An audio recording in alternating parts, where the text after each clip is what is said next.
In all the places of the earth, they know that the gods and spirits affect man's path. All the misfortune that befalls man lies at their feet. If you have eyes to see, you see their presence and their power. Keep your eyes open, traveler, and you might see their faces. Here, they once said that Loki lies imprisoned in a cave, trapped by his enemies, who set a serpent above to drip venom on his face. His wife, Sigyn, sits beside to catch the venom in a bowl, but when she must leave to empty it, the poison falls unabated. His pain is so great that he thrashes and writhes. And here above, we see the earth shake and break apart. Across the sea, they know that the earth is carried in the arms of a giant.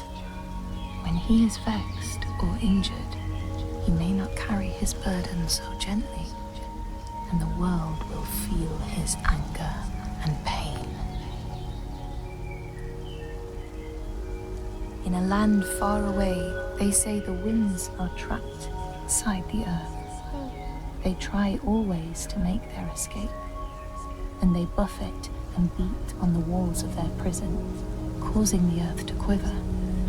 And when they break through, they make their escape.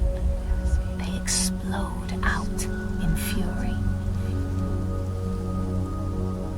In the lands of your birth, people live hidden too, in the hills and stones. They may be the remnants of a godly race who lost a war with giants and, finding the world changed, retreated into silence. But you still see their carvings and circles from the time when they walked among men.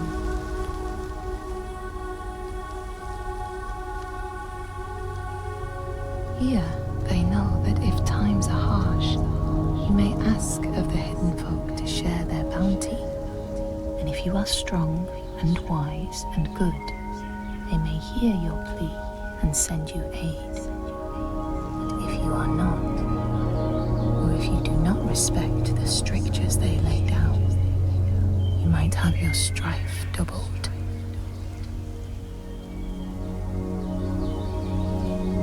In the lands of your birth, and in these lands too, they know that people can be taken by the secret fair ones.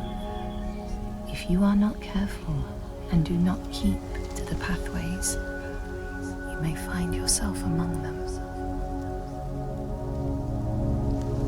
In a land to the east, they know that when a traveler finds themselves lost, it is the fault of the Vadadash, who wait at the crossroads to trick souls passing by. The only remedy is to let your horse lead you home, because beasts have no souls. But if you have no horse, your soul is lost forever.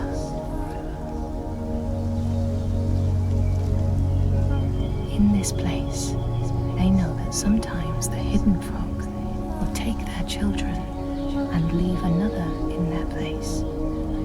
These children may look the same as their own, but will be dazed and far away, or ill-tempered. And you know then you have a changeling in your house.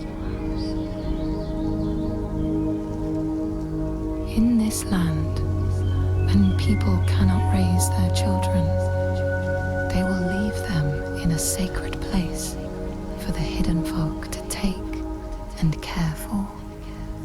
Sometimes these children come back, but it is said that they are changed, with a wildness in their eyes, and their parents do not want them. These people know that children who have died uncared for can return as útburður, small ghosts clad in fluttering rags. When there are storms, they may cry as they did when they were human, and will look for their mothers until they find them, and never leave them again.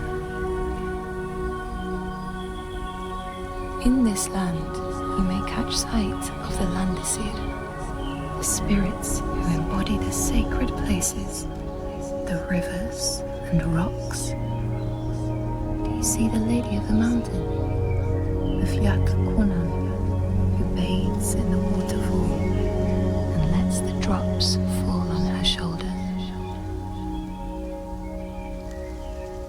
In the heart of the Northlands, they know the storms are born of the Oshkuredi, the hunt of Odin. The huntsmen ride horses with eyes of fire. Their weapons clash like thunder, and it is best to hide inside, lest your spirit be called to join them. In your lands, traveller, they know that the Kailif, the hag of winter, is the one who hurls sleet and snow upon the land. She lives in a sea rock and rules the waves of the roiling winter ocean with her blackthorn staff. She strikes the ground to destroy the shoots of growing green, so the winter will lie long and low on the land. These people know that the sea god, Ran, sets out nets to trap sailors and drag them to her world. She sends the waves, her daughters, to wreck boats so she will have more men to take. And jealously, she pulls them down beneath the water. People here speak of warriors who can transform themselves into bears when they are enraged. Their skin becomes hide so thick no sword or spear can break it. When King Hrolfr fought Skald, many people saw a great bear fighting beside him, who killed more men with its paw than any 5 soldiers. Men here will tell of how Jarl Hakon worshipped the giant Thorgerða and sought her aid in the middle of battle when the tide was turning against him. Fleeing to an island, he pleaded with her for aid. She demanded a sacrifice. She rejected all of his offerings until he, at last, killed his own son in sacrifice. Thorgerða gave aid, and Hakon's enemies saw the giants striding amongst the ships, arrows flying from every finger and never missing their mark. Their morale was sapped, and Hakon won his battle.